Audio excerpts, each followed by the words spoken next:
Hi guys, my name is Chris and you're watching Wrestling Today, so let's start with WWE SmackDown this week. The company is bringing a huge show to Chicago for Survivor Series, and there are still a few matches to book. Bayley, Kairi Sane, Sky, and Dakota were at ringside for the main event on this week's SmackDown, facing off against Charlotte Flair, Asuka, and Bianca Belair. Initially, things were going smoothly, but a surprising twist occurred.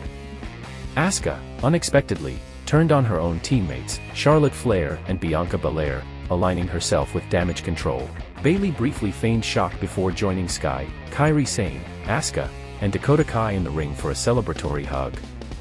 With this newfound alliance, Damage Control has transformed into a formidable women's supergroup, systematically dismantling their opponents.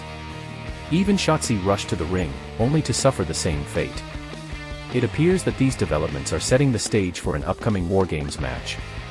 WrestleVotes noted on X that WWE's plan for their women's Wargames match is coming together.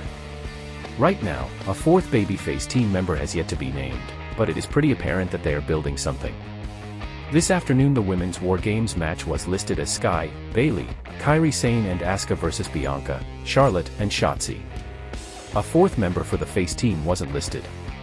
Official announcement coming later tonight. We will have to see how WWE continues their build toward Survivor Series.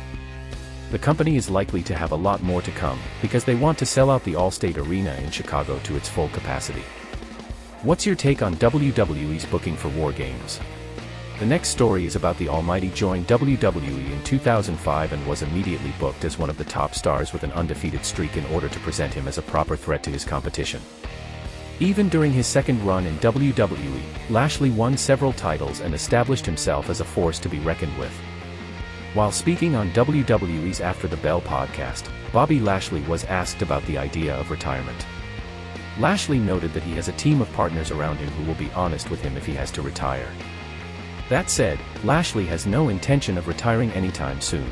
Bobby said, "No, I tell my sparring partners, I tell my training partners, I tell anybody that works out with me that when you see that I'm kind of missing a step or slowing down, just tell me. You see a lot of those guys that are fighting in the UFC and they take one fight too many and they almost look sad, or you see those guys getting in the ring and they just can't move the same. I don't want to be that guy. It's like when Superman gets the kryptonite, you see him kind of falling apart and becoming weak. I don't need that. I put myself financially in a very good position, where it's not for the money. It's for my enjoyment. I truly love going out there in front of the crowd and being in front of fans and stuff like that.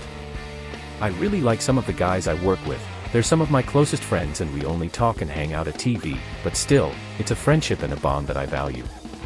The Almighty had a match with Carlito on this week's episode of Friday Night SmackDown.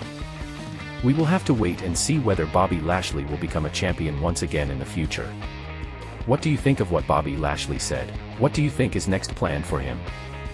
The final story is about Santos Escobar turned his back on the LWO, laying out former WWE United States Champion Rey Mysterio on this week's episode of WWE SmackDown. Escobar walked away from the faction after Carlito accused him of being responsible for Mysterio's title loss to Logan Paul at Crown Jewel 2023. Escobar had accidentally left brass knuckles in the ring, and Paul was able to use them to dethrone Mr. 619 and win the United States Championship. Carlito later lost to Bobby Lashley on SmackDown. The Street Profits and Lashley attacked Carlito following the match while Escobar stood by. Mysterio made the save with a chair and then checked on Carlito before Escobar attacked the Hall of Famer. Escobar and Mysterio argued for a brief moment before Escobar manhandled the veteran wrestler, who hit him and sent him to the floor. Mysterio followed up but Escobar smashed him against the ring post and kicked the ring steps into his leg. Zelina Vega then got in Escobar's face and he walked away, declaring that Rey had it coming. What's your take on this story? Thanks guys for watching and please subscribe.